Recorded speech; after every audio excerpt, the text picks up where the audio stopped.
이따가 옷을 구매하시게요? 잠시만요. 혹시 치킨을 시키시려고요? 잠시만요. 설마 아이스크림을? 여러분 중 돈을 버는데 지갑에 구멍이 뚫렸는지 모이기는커녕 돈이 사라지는 분들이 있다면 주목하세요.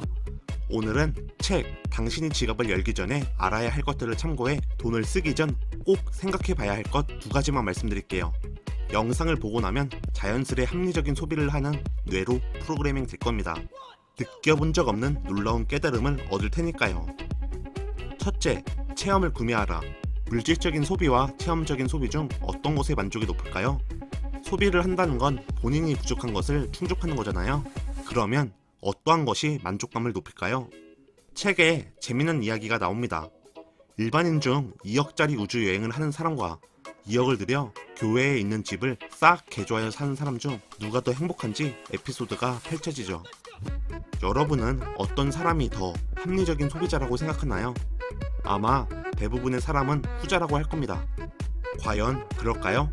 하나의 연구 결과를 말씀드릴게요. 1991년부터 2007년 사이 옛날 집이 못마땅해 이사한 수천 명의 독일 사람을 추적했습니다. 사람들은 이사 직후 새 집이 현 집보다 훨씬 마음에 든다고 이야기하죠. 그리고 이 만족도는 5년이 지나도 유지하죠. 그런데 여기서 중요한 건 집에 대한 만족도가 유지된 거지 삶에 대한 전반적인 행복함이 유지되는 게 아니라는 거죠.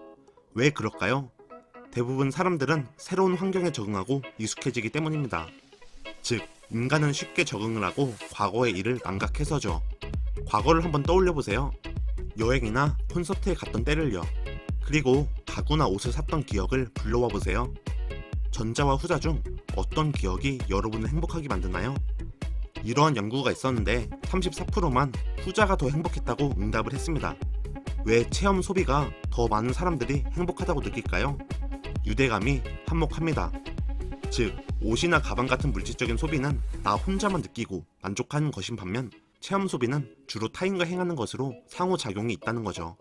정리하면 여러분이 돈을 쓰기 전에 잠깐 멈추고 생각해보세요. 이 소비가 물질적인 소비인지 체험적인 소비인지요. 물질적 소비는 인스턴트 식품처럼 순간 짜릿할 수 있어요.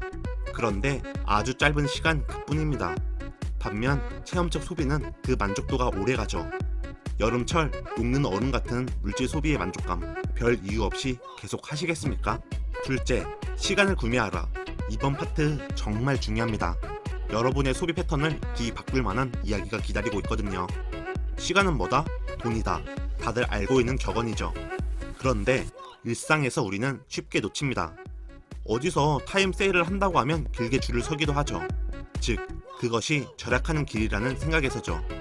작가는 말합니다. 사람들은 기름값이 5센트 저렴한 주유소를 찾느라 1시간을 운전하거나 무료 건강 음료 시음 제품을 받겠다고 끝도 없이 늘어선 줄에서 무작정 기다린다. 아니면 싸구려 우산 하나를 얻겠다고 반나절을 돌아다니기도 한다.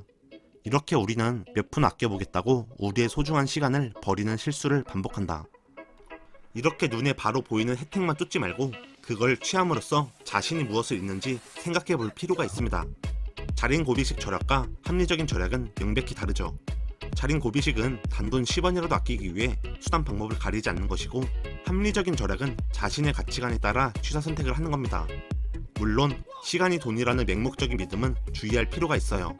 시음 제품을 공짜로 받는 것이 그 자체 만족감 이상으로 재미난 추억거리가 될 수 있으니까요. 그러나 제가 하고 싶은 말은 황금 같은 시간의 가치는 외면한 채 눈앞에 보이는 이익만 쫓는 걸 생각해 봐야 한다는 거죠. 조금 더 쉽게 이야기를 할게요. 매일 시간을 세이브하기 위해 돈을 지출하는 거 알고 계셨나요? 집안에 있는 청소기, 세탁기, 심지어 지금 쓰고 있는 핸드폰도 해당이 됩니다. 너무 자연스러워서 시간을 구매하고 있다는 것을 모르고 있는 거죠. 그런데 분명 청소기나 세탁기 등이 처음 출시되었을 때는 가사 노동을 줄여주는 등 시간을 세이브하는 장점을 메인으로 마케팅했을 겁니다. 이미 우리는 당연하게 귀중한 시간을 사고 있어요.